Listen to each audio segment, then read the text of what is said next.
Mr. Speaker, members of the House, some of you were asking me why I had on my desk today a pair of comfortable women's footwear. It's not for me to wear. These are, I think a lot of them are called these thongs or whatever. A lot of people call these flip-flops, Mr. Speaker.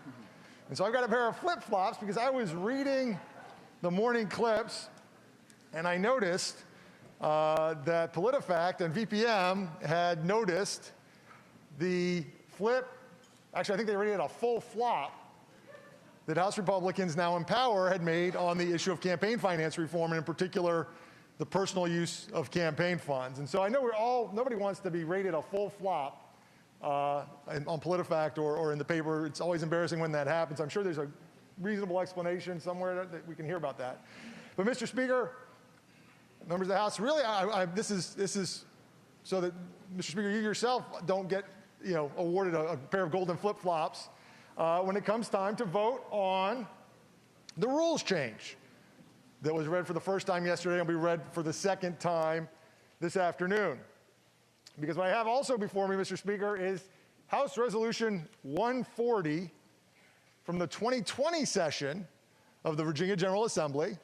That session, as you may recall, Mr. Speaker, then Delegate Gilbert put in two pieces of legislation the entire session. One piece of legislation was a memorial resolution. The other piece of legislation they thought was important enough to get in was House Resolution 140, which changed the rules of the House and Rule 81 specifically to allow for the discharge of House bills and House resolutions. So, Mr. Speaker, members of the House, I know that you all won't flip-flop when it comes time to vote on this important rules change. So we put this rules change in again. And by the way, before anybody says, well, what are you, Delegate Simon? I think you're flipping and flopping on this too. I put in the same exact piece of legislation in 2019. Never spoke against it. We never voted against it in 2020. Time ran out. In fact, we ended up doing the right thing.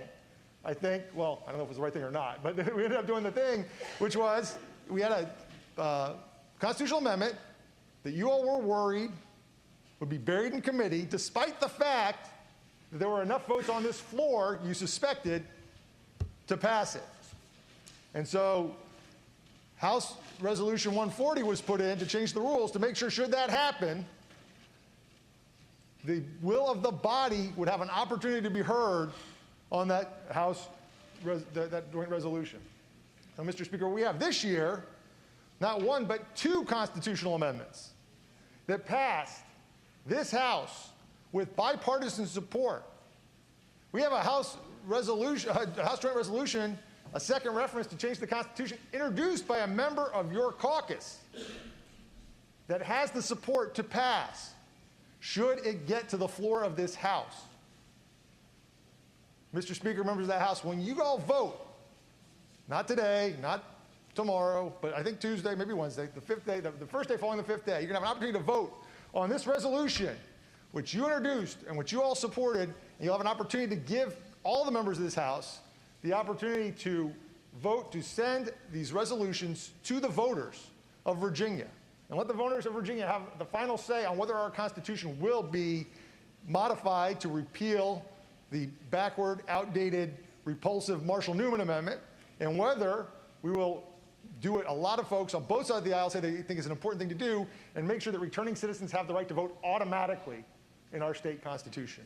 These are two very weighty and important issues. These are issues that have a majority support in the Commonwealth, a majority support in this chamber, and a majority support in the General Assembly.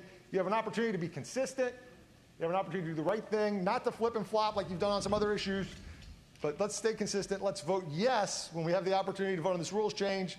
Let's have a vote on whether we're going to have a vote on these resolutions. Let's get them to the floor, and let's send them to the people.